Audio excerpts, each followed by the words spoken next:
I rise today to speak in strong support of the Bipartisan Budget Act, which the Senate will hopefully pass later today.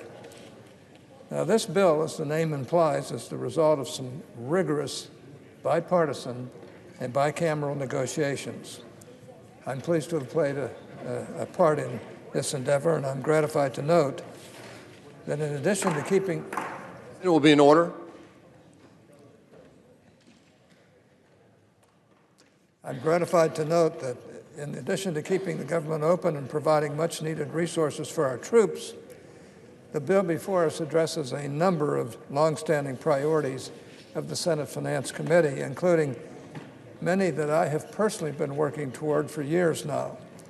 Indeed, this legislation, once passed and signed into law, will be the culmination of years of work put in by members of the Finance Committee on both sides of the aisle. I want to take some time to say a few words about some of the bipartisan victories that will be achieved through this legislation. I should warn you, though, Mr. President, this will take a few minutes because there are quite a few provisions to discuss. For starters, let's just talk about health care. Among the more prominent victories in this bill is an extension of the Children's Health Insurance Program for an additional 4 years. As we all know, last month Congress passed a historic 6-year CHIP extension, which was eventually signed into law. The bill before us would add another 4 years on top of that 6-year provision, providing a total extension of 10 years. 10 years. That's just remarkable. I have a long history with the CHIP program, Mr. President. I was the original author of the program and have always been an outspoken champion of it. We've had some back and forth here in the Senate about CHIP in recent months, and some of it has gotten pretty fierce. However, today the Senate will pass legislation, bipartisan legislation, to provide unprecedented security and certainty for the families that depend on CHIP and the state governments that need more predictability to map out their own expenditures. I'm sure my friend, former Senator Kennedy, is up there watching and very happy that he came on this bill in the early stages and helped to put it through. In addition to the CHIP extension, the budget bill includes a bipartisan Finance Committee bill entitled the Creating High-Quality Results and Outcomes Necessary to Improve Chronic Care Act of 2017, a fairly long title. Senator Wyden, the Finance Committee's ranking member, and I have been working for years on this legislation, which, once enacted, will improve health outcomes for Medicare beneficiaries living with chronic conditions. It will also help bring down Medicare costs and streamline care coordination services. We've been working with our colleagues, stakeholders, and advocates for quite some time. We moved the bill through the committee last year, and the Senate actually passed it once already without a single vote in opposition.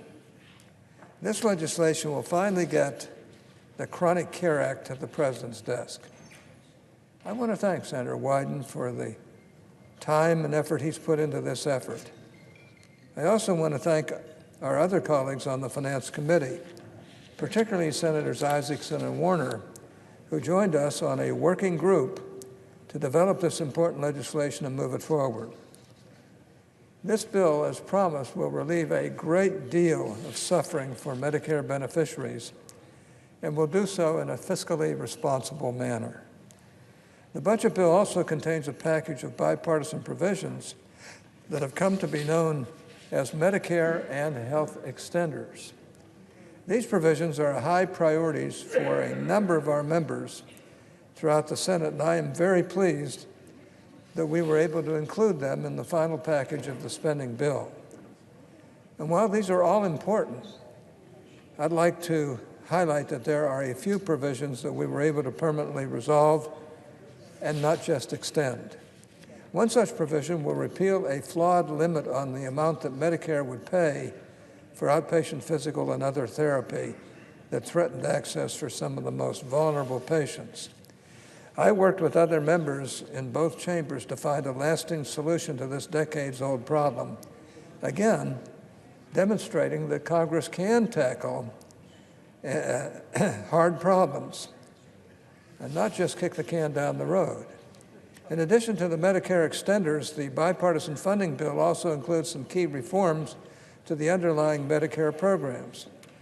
These include expanding access to in-home treatments for patients with Medicare Part B and improved means testing for the premiums paid by high-income earners under Medicare Parts P and D, all of which will help improve the overall fiscal outlook for Medicare. Furthermore, the bill repeals the Independent Payment Advisory Board that was created under the so-called Affordable Care Act. This, too, is a step that has garnered bipartisan support, as it should, showing that many Democrats have joined Republicans in recognizing just how ill-advised the creation of this panel really was. The bill addresses a number of other health care priorities as well, including continued funding for various public health programs, some delays for burdensome Medicaid reductions that have been on the horizon, and it provides relief to Puerto Rico's health care challenges faced after the hurricane devastation by increasing Medicaid funding. I'd also like to say, Mr. President, in any big package, there are a lot of policies in here that give me concern. Some of the offsets, particularly related to Medicare Part D, that my Democratic colleagues insisted being in this package, are very troubling to me. And I look forward to working with my colleagues to address this moving forward. In addition to these health care priorities, the funding bill extends a number of important tax provisions in order to help families, individuals, and small businesses throughout the country. We made progress on producing and passing tax extenders legislation with the passage of the PATH Act in 2015. Still, many more important items remain to be handled, and we have worked to address member priorities to extend certain provisions. The provisions included in the spending bill all expired at the end of 2016. This legislation will extend them through this year. Finally, the bill takes some major steps forward in the area of human services, which is also under the jurisdiction of the Finance Committee.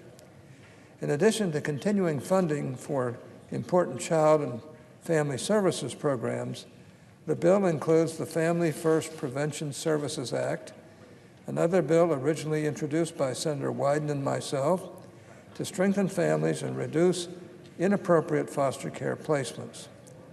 This legislation will help keep more children safely with their families instead of placing them with foster care. Under this bill, states will be able to fund effective services that have been shown to prevent children from entering foster care.